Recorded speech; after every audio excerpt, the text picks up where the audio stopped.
Greatest plays in Tennessee football history.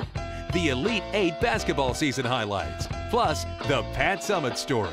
All currently on sale at participating Walgreens locations or online at volnetwork.tv. One man, hundreds of interests, a true jack of all trades. A 3-year high school golf captain, the man to talk to about new recipes. Lamarcus Thompson does it all. Everybody calls me, even when I was a freshman, a 30-year-old freshman, because I knew how to do everything. You know, cook clean, and everybody wanted to come over and get a little bite to eat and stuff, so it was a little funny. His mom raised him up to be independent and didn't want him to have to depend on people, wanted him to be, be able to do stuff for himself. Of course, I play golf. Everybody knows that. And, everybody says a linebacker that plays golf, impossible. I can draw, and everybody loves my grilling. Ribs, hamburgers, anything. I can cook anything. If that isn't enough, the 5th-year senior received his University of Tennessee degree in May. The Georgia native also plays a little football. What a hit by Lamarcus Thompson. He is popped and dropped. Lee throws it to Ridley in the end zone. The pass intercepted. It's intercepted by Tennessee's Lamarcus Thompson. He ran into a freight train, blowing the play up Lamarcus Thompson. Lamarcus Thompson has started as many games as anybody in this defense, and it shows. He looks like he's off to a great start on his senior year. Just one of those guys, I'm not going to take anything, and I'm going to come at you every time, and, I think people respect an opponent like that that's going to give 110% on every single play. And that's how you have to play in SEC football because, it's a lot of good schools and a lot of other guys on scholarship that's trying to, kick your butt too. So you have to come with that mentality.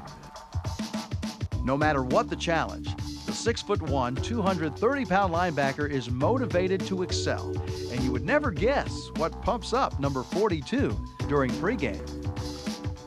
It's a little known fact, but I listen to Phil Collins in the air tonight before every game, and it gets me in that zone, that mood, because in high school I had my high school coach. He took us through 4-day practices, and he played it every morning at 6:30 in the morning. So that just reminds me of where you come from and what you have to do to get your mind ready to play this game of football. LT, he's a great guy. He's one of those guys who he really wants everything to be done perfectly because he understands as a veteran guy that things that when it comes down to in the game, we have to do things perfect, we have to execute. And that's how he takes the approach to practice every day. It's just incredible to see how hard Lamarcus has worked, his desire, his want-to on the field to get it done, to be the guy that he's become. I can't say enough about how hard LT's worked and he's overcame adversity. For the Derek Dooley Show, I'm Rick Russo. This camera. Well, Lamarcus, been a very steady hand for us. Good linebacker. He plays on special teams, and I just learned some new stuff about him. He's number 42, but he acts 42. I'm looking forward to go tee it up with him to see what kind of game he has. He's got out a there. great golfer, yeah. But he's one of those leaders that you need. He's been around the program, been through all the ups and downs, and he's a steadying force. He's a steady hand, and we don't have enough of those steady personalities, and so he's a real blessing to have on your football team, and he's going to be successful in anything he does. Indeed. Lamarcus Thompson, one of the great players in this Tennessee football team. We come back, second half highlights of Tennessee and Georgia here on the Derek Dooley Show.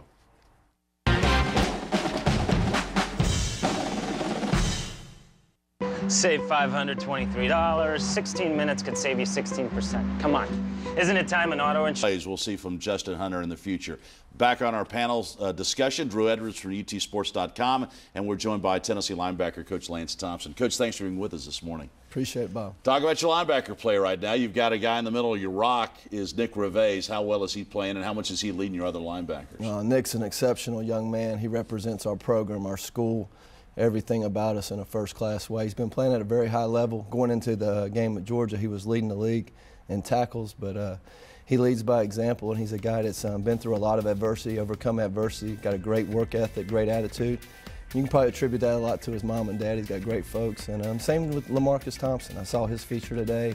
Lamarcus is an exceptional guy, playing really well for us, and those are two of the guys that we really look forward to for leadership. That's what do you look for in a linebacker, right? It's a special breed, isn't it? I mean, especially right now because linebackers, especially in the SEC, have to run a lot, but you also got to support the run. So it's a special breed of guy. You know what? The game has changed so much. There's so much multiple sets, multiple personnel that offenses use. They're really a hybrid between a safety and the old throwback linebacker, but the number one thing is intelligence, because you have to discern everything you see, make the call, get everybody lined up, get your eyes on your key, and like you said, you got to play all the run fits, you got to play the coverages, but intelligence is one, and then instincts is two, and then it's always good to have somebody with a kind of like tough and rough personality. This is your second year now with these guys. When you look at Nick in particular, what was it? Maybe what have you learned about him over this second year that maybe you didn't know? Because I know he's a guy that impresses people quickly with his work ethic, but how have you sort of grown with him? Well, with me, it's just Nick's, he's always into the game. He watches more film than anybody, asks more questions than anybody, but he's just a resilient guy. He don't get down. He just keeps fighting, keeps working. And his model, he's a guy that's undersized, but he don't play undersized. He plays big, he does everything he asks for as a coach, and he's just a leader on the field. I mean, but I'm going to miss the guy. I was just asking the guys in the back room if we can get him a sixth year. Hey, fire it out there. See what they say. Hey, all they can say is no. That's exactly right. They've always said Nick Reveiz is an undersized guy, shouldn't do this, but Nick never bought into any of that. So, and I'm sure you've coached other guys in your career that are like that. But those guys are special. Those are the guys you remember. There's no doubt. I will never forget Lamarcus or Nick. They're both exceptional young men. They come to work every day, and I'm not the easiest guy to play for. I'm hard and I'm demanding on them, but they take it and they get better because of it. And they're a great example for the younger guys. They really are, and they help the younger guys, which is really special. So, I'm really pleased with those two guys, the way they're playing, and want to work with the other guys and get them playing at that level and get better as we go. You talk about Lamarcus, too. I mean, obviously everybody remembers that play a couple weeks ago at LSU there where he turns, and just his awareness really this year seems to have changed maybe a little bit. But where have you seen him make maybe some big strides? Well, Lamarcus has always been a guy that played with tremendous effort, and he is probably as physical a guy as you'll be. He loves to hit people, and I really like that. But Lamarcus has really tuned it up in terms of knowing where and when and how things work and how the people around him work.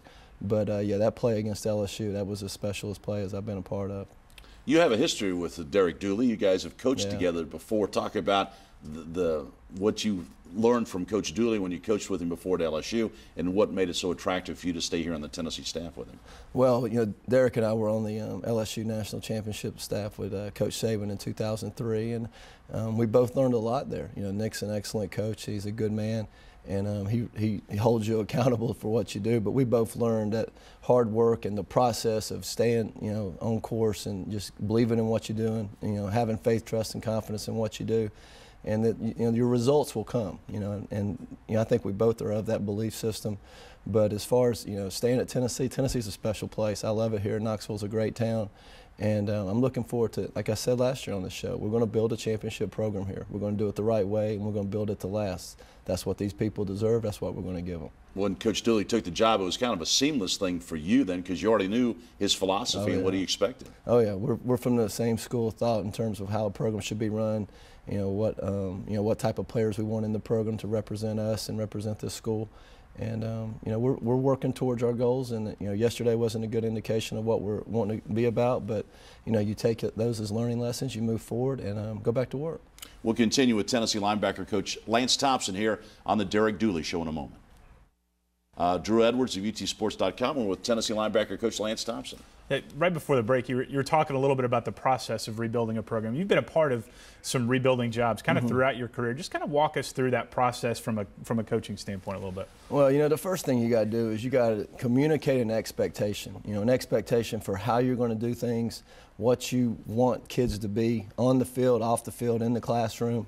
And the first year, changing that culture, that takes some growing pains, because everybody's, they got their own belief system and stuff. But through Coach Dooley, through Benny Wiley in our weight room, he does an unbelievable job, and through our staff and all of our support people, we're all getting out the message. This is the way we do it. You got to have faith, trust, and confidence in it, like I said before. And then you got to go to work. I mean, nothing good's going to happen without a lot of hard work and sacrifice. But, the guys have done a good job with that. The reality of our situation in terms of having to play young guys, that is what it is. A lot of people want to talk about it and, put negative energy on it, but that does no good. We identify the issues. That's the easy part, like we were talking about earlier. Let's find the solutions now, Develop these guys, make them better, make them more accountable, make them, want to do right. The kids that want to do right, they're the ones like the Nick Revezes, the Lamarcus Thompsons. Those are the guys that are good players. Coaching, especially during the season, is 24/7. I mean, you hardly get an hour off, let alone a day off. What motivates you to do this? I mean, what is the thing that keeps you in college coaching? Man, the love of the game, competition. I mean, football is the greatest game. Look at the passion of our fans. Look at the passion of this conference. And then, the opportunity to work with young people and have an impact on their lives. And, ball is special. I mean, it's a great camaraderie. It teaches you so many life lessons, so many things you can apply, in your life as you grow older. And just the relationships you build with your players, with your coaches, with alumni. It's a special deal. It beats working for a living. But the payoff is when you see guys like Nick Revezes and Lamarcus Thompson and the whole list of guys you've worked with that go on and be success not only in football but in their lives. Absolutely, and I don't ever consider myself getting older, but when I see my players with like teenagers and stuff, my former players, I'm like, wow. It hits you a little bit. I'm like, wow. But no, it's a great profession, and it's a huge responsibility that we owe not only to ourselves and our players, but the people that have represented and loved this institution so much, and the guys that have played here and the guys that have coached here. This is a special place, and like I said earlier, we're going to build it right, and we're going to build it to last. And we know how fans are in terms of their passion, and sometimes they're critical and stuff. That's okay. We want them to be that way because we want to get it right as much as anybody. You got 2 weeks now, big 2 weeks, open Big date. 2 weeks. You got a chance for a lot of these young guys to get a lot of reps, and Absolutely. that's very important. Absolutely. Experience is everything. And, you mentioned about the game in 2 weeks, the Alabama. We now honor our Donate Life Tennessee Vols Scholar of the Week. Senior linebacker Lamarcus Thompson is a playmaker on defense. The Lithonia, Georgia native is also making the most of his opportunities as a student at UT. He earned his political science degree this past summer and is a Vols Scholar honoree. He also lends his talents to community service projects in the Knoxville area. Lamarcus Thompson, a great volunteer. Donate Life Tennessee asks you to be the ultimate volunteer and say yes to organ donation.